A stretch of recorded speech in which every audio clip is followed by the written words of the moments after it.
రక్షకుడు, మన అద్వితీయ దేవుడు, రాజులకు రాజు, ప్రభులకు ప్రభు అయిన యేసుక్రీస్తు స్వాముల వారు ఈ విధంగా సెలవిస్తా ఉన్నాడు. నా ద్వారా తప్ప ఎవడును మోక్షములో ప్రవేశింపలేడు. మోక్షానికి ద్వారముగా ఉంటా ఉన్నాడు. పాపుల రక్షకుడిగా ఉంటా ఉన్నాడు.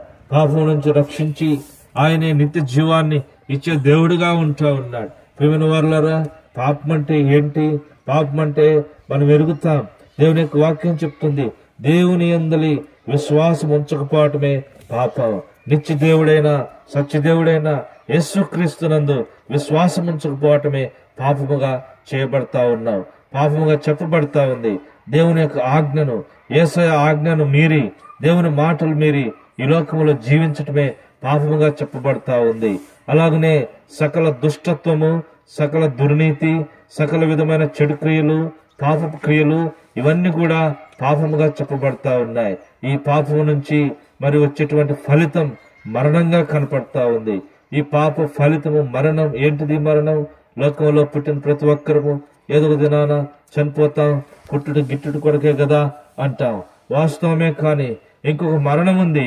అది ఆత్మ సంబంధమైనటువంటి మరణము. మరి అక్కడ అగ్ని ఆరదు, పురుగు చావదని మనం ఎరుగుతాం.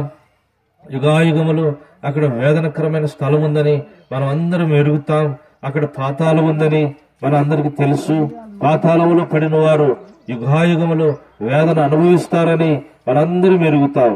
అలాంటి ఆ పాతాళం నుంచి రక్షించటానికి దేవాతి దేవుడు, మహాదేవుడును, మహాగణుడును, మహారక్షకుడును, మహోన్నతుడైన పరిశుద్ధుడైన ఆ దేవుడు, రాజులకు రాజు, రాజులకు రాజు, ప్రభులకు ప్రభు అయిన ఆ దేవుడు, భూపతులకు అధిపతి అయినటువంటి ఆ దేవుడు, ఎవరు సమీపింపరాని తేజస్సులో అమరత్వం కలిగి వసించున్నటువంటి అద్వితీయ సత్యదేవుడు అయినటువంటి యేసుక్రీస్తు ప్రభుల వారు, మరి దేవాతి దేవుడు యేసుక్రీస్తు ప్రభు అనే నామమును కలిగి ఆయన ఈ లోకమునకు వచ్చి నీ పాపముల కొరకై, నా పాపముల కొరకై కలవరి శిలువలో ఆయన రక్తమును చిందించాడు. ఆయన ప్రాణం అర్పించాడు. తిరిగి మన కొరకై మూడవ దినమున సజీవుడిగా లేచిన వాడిగా ఉంటా ఉన్నాడు. ఇటు దేవుని యందు విశ్వాసముంచుము. దేవుని యందు విశ్వాసముంచి నీ పాపములను యేసు ప్రభు దగ్గర ఒప్పుకో. యేసు ప్రభు వారి యొక్క రక్తములో కడుక్కో. శుద్ధుడిగా చేయబడతావు, పరిశుద్ధుడిగా చేయబడతావు. యేసు ప్రభు మన పాపములను భరిస్తా ఉన్నాడు. మన పాపములను క్షమిస్తా ఉన్నాడు. మన పాపములను సహిస్తా ఉన్నాడు. మన పాపములను కప్పివేస్తా ఉన్నాడు. మన పాపముల కొరకైన పరిహారము తానే గావిస్తా ఉంటా ఉన్నాడు. మన పాపములను కడుగుతా ఉన్నాడు. మన పాపములను మోస్తా ఉన్నాడు. మన పాపములను తుడిచివేస్తా ఉన్నాడు.